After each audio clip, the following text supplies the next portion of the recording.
Here's your wrestling news for October 25th, 2022. And we're kicking off today with Raw, which may not have seen a superstar return, but did see one revert to a previous character. During Raw's main event between Bianca Belair and Bayley, Nikki ASH returned to the show, ditching her superhero attire and looking much more like her Nikki Cross persona. Cross took out the referee, Dakota Kai, and Io Sky, but then took out Belair, allowing Bayley to get the non-title win over the former Raw Women's Champion. The role model's win was short-lived as Cross also attacked Bayley, and Corey Graves made sure to use the Nikki Cross name.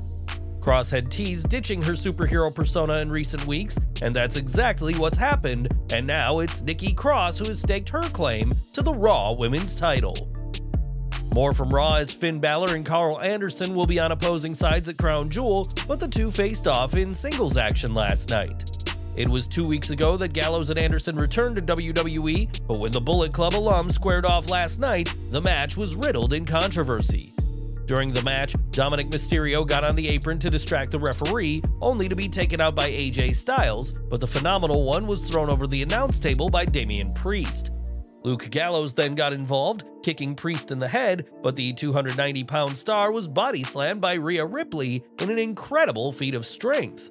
With everyone else out, Ripley was able to give Anderson a low blow, allowing Balor to get the win over his former club buddy. It was certainly a chaotic match, though the records will show that the Judgment Day did get the win, and we'll have to see if that's the case at Crown Jewel.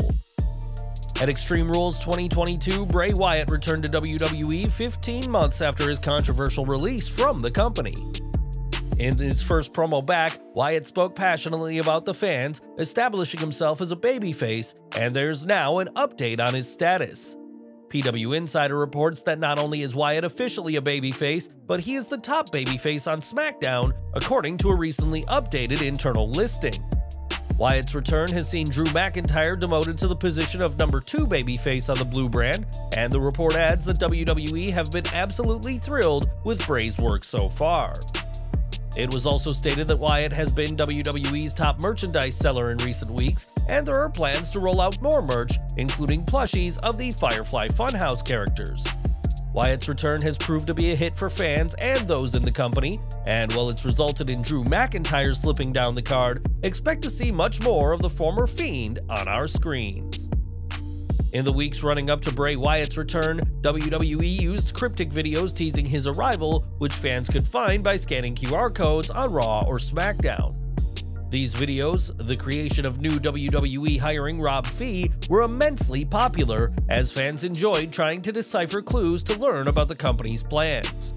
Now PW Insider reports that WWE is interested in doing much more guerrilla promoting like the White Rabbit videos, stating, WWE will be looking to do similar content in future storylines, even for others beyond Bray Wyatt, if and when the time is right and it fits a storyline. There were a number of people who pushed for such content in the past, but it was never authorized under the old regime. In the QR code from Friday, a phone number could be found, and PW Insider added that calling it would let fans listen to Wyatt stating the lyrics to David Bowie's The Man Who Sold the World, which was performed by Nirvana at their last televised concert before Kurt Cobain's death.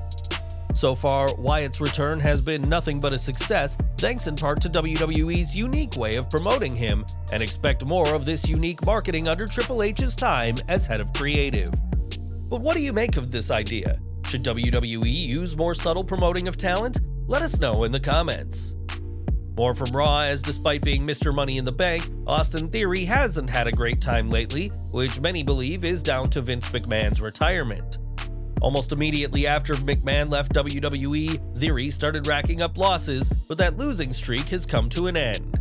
Facing off against Mustafa Ali while US champion Seth Rollins watched on, Theory picked up his first win in months after a 50-match losing streak. Before last night, Theory's latest win was way back on the August 21st episode of Raw with a win over Dolph Ziggler, and Mr. Money in the Bank will have to try and keep getting wins, especially when he cashes in. It was at Clash at the Castle that Solo Sikoa made his debut on the WWE main roster, costing Drew McIntyre his undisputed WWE Universal title match against Roman Reigns. Sikoa joined the main roster after just a year in NXT, and while he is the younger brother of the Usos, you wouldn't know it by his name. Sitting down with Give Me Sport, the former North American champion said he was worried that WWE would change his name upon his call-up, adding that he'd put a lot of hard work in NXT, establishing himself. Sikoa added that he has done all he can to try and make himself different from his brothers, right down to his blonde hair, but said he could transition into being the third Uso if WWE wants it.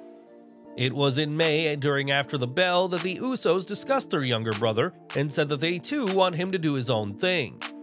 So far, Sikoa has avoided becoming Solo Uso and has had a lot of success under his current name, and while he is part of the bloodline just like Jimmy and Jay, the youngest Uso is pleased to establish himself as his own man. We've got an update in the Rhaka Khan trial now, as the court date of the former TNA wrestling star has been delayed yet again. In 2019, Khan was featured on a list of the most wanted people in El Paso, Texas, where it was alleged that she had interference with child custody. Interference with child custody is a felony and is punishable with up to 2 years in prison, and was arraigned in December that year. Her case has faced a lot of delays, and this week it was reported that her court date on November 14th has been pushed back to December 5th, the 10th delay since 2019. It's worth mentioning that a video circulated online of her ex-husband admitting to making several false police reports against her, as well as false reports to Child Protective Services, and that he is on probation for beating Khan in front of their infant and Khan's 4-year-old daughter. Hopefully, this will be the last time Khan's court case is delayed, and we'll make sure to keep following this case as more information comes out. Last week, Kevin Nash's son Tristen died at the age of 26 on what would have been Kevin's best friend Scott Hall's 64th birthday. Of course, this must have been an incredibly hard day for Nash, who has spoken about what has happened with his son for the first time this week. During what was an incredibly difficult episode of his Click This podcast, Nash spoke about his son and believes a seizure resulted in Tristen's passing. The seizure caused a cardiac arrest. He was basically dead in his room on the floor with the EMT working on him, and they got him back. They got him in the ambulance and trying to save his life, so to the people at Halifax Hospital, doctors and nurses, I thank you. Nash added that both he and Tristen had decided to quit drinking, as the younger Nash had faced multiple alcohol-related incidents, including being hospitalized for 60 days earlier this year. It was a situation where we both went cold turkey. I don't think either of us felt great, because you stop drinking coffee for a day and you get a headache. I think we were both dealing with it, but also because we're so close to the cruise lines here, that novovirus shit is always prevalent. This is an incredibly difficult time for Nash, who lost his best friend earlier this year, and we'd like to continue sending our best to Kevin and his family at this sad time. Long before the likes of Roman Reigns or Bobby Lashley stepped into the ring, Bill Goldberg was laying out opponents with the spear during his days in WCW. Of course, Goldberg is hardly the only person to use the spear in their career, but as far as Bill is concerned, he's the one who does it best. Speaking on the Roman Atwood podcast recently, Goldberg discussed the move and believes the Monday Night Wars caused WWF to use the move more. It's weird because I was the only person who did it. Then the Monday Night Wars come, right? And then they started doing it to take away from what I was doing. Now I'm over there and people are doing it. I'll just be honest, Roman said how stupid it is, go out and hit people hard. Well, if you can hit people hard and blur that line and not hurt them, I think that's pretty smart. Plus, I don't look like a, no offense, girl when I tackle people. Goldberg may mock Reigns, but it was the head of the table who won their encounter at this year's Elimination Chamber Premium Live event, a match that had originally been scheduled way back at WrestleMania 36 in 2020. But who has the best spear in wrestling? Reigns, Goldberg, or someone completely different? Sound off in the comments. When Tony Khan appeared on the March 2nd, 2022 episode of Dynamite to announce his purchase of Ring of Honor, fans were jazzed to see what he would do with the promotion. While ROH has had a couple of shows since then, and will have a third in December, a TV deal continues to elude Khan, meaning ROH matches have been happening on AEW shows. While speaking on his Experience show, Jim Cornette made his feelings on ROH clear, saying the promotion has been infesting AEW. Cornette said that like any infestation, you may think there's 1 or 2 wrestlers around, but there's actually a bunch more lurking around the corner.